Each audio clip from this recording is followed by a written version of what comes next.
जय माँ। सामाजिक समरसता माँ नर्मदा परिक्रमा 69वां दिन।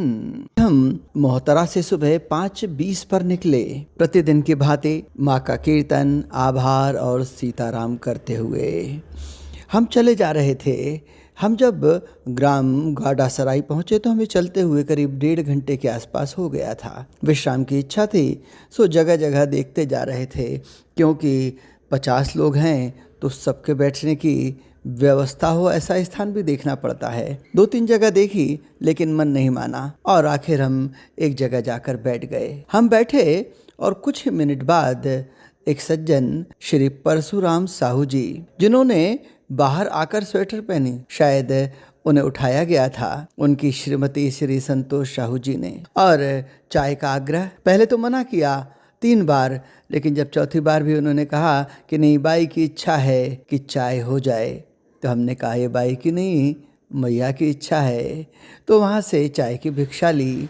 उनके ही सामने रहने वाले अभिषेक द्विवेदी जी ने बिस्किट का दान किया, और जब पैकेट कम पड़े तो बाइक से गए और फिर पैकेट लेकर आए। आज हमने बाल भोग, जिसकी व्यवस्था दुर्गा प्रसाद तोमर जी ने की थी, विंध्यापुरी सुरसा टोला में की। एकांत में मंदिर और भगवान भी एकांत में ही, हमें तो पुजारी भी नहीं दिखा।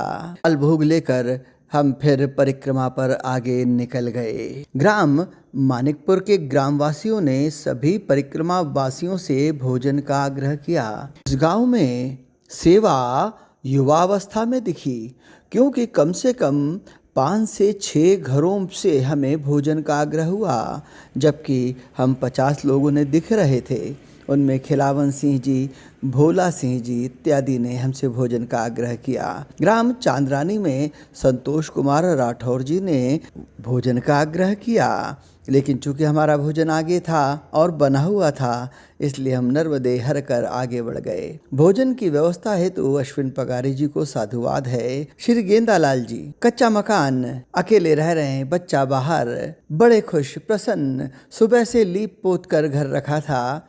हमारे स्वागत के लिए वहाँ साथ लाए हुए भोजन को किया, विश्राम किया, और जब जाने लगे तो वही काली चाय का आग्रह, जिसे टाला नहीं जा सकता था। आधे घंटे प्रतीक्षा के बाद हमने चाय पी, और जब जाने लगे तो साथ आए गुप्ता जी ने उन्हें पैसे देने चाहे, लेकिन उनका उत्तर सुनकर आत्मा प्रसन्न हो गई। गेंदालाल जी ने कहा कि मेरा धर्म बिगड़ जाएगा अगर मैं पैसे ले लूंगा। तो अद्भुत है ये सेवक। ग्राम समनापुर में डॉक्टर रमन विश्वास जी ने हमारे साथ चल रहे एक परिक्रमा वासियों को निःशुल्क परामर्श तो दिया ही, साथ में दवाइयाँ भी दी। फिर हम पहुँचे सरस्वती शिशु मंदिर समनापुर, जहाँ हमने आम के 4 पेड़ लगाए और पौधों की जिम्मेदारी शाला परिसर ने ली। रात्रि विश्राम की व्यवस्था हेतु अजय बैरागी जी, प्रिंसिपल सरस्वती शिशु मंदिर समनापुर का साधुवाद है। और आज रात्रि का भोजन हमारे बड़े भ्राता श्री राजेश शांडिल्य जी की ओर से था। आज भी हम लोग जंगल से ही निकले। जंगल भय तो देता है कहीं कहीं, लेकिन वैसी शांति कभी सड़क पर नहीं मिल सकती। हालांकि ये जंगल के बीच की सड़क थी, पर शांत थी। परसों जब हम अमरकंटक से निकले थे तो जंगल मिला था, सागौन का जंगल, और सागौन में इस समय पतझड़ चल रहा है। पके हुए पीले, नारंगी और सोने के कलर के पत्ते, और उनके साथ खेलते हुए बच्चे। कैसे बड़ा विचित्र लग रहा होगा सुनकर। पके हुए पत्ते जब नीचे गिरते हैं या पेड़ उन्हें गिराता है, तो वो विचारधारा की तरह, चंचल मन की विचारधारा की तरह कभी इधर कभी उधर डोलते हुए नीचे गिरते हैं, और बच्चे उसे हवा में ही पकड़ना चाहते हैं। यही खेल है पेड़ और बच्चों का। प्रकृति भी हमारे साथ खेलना चाहती है।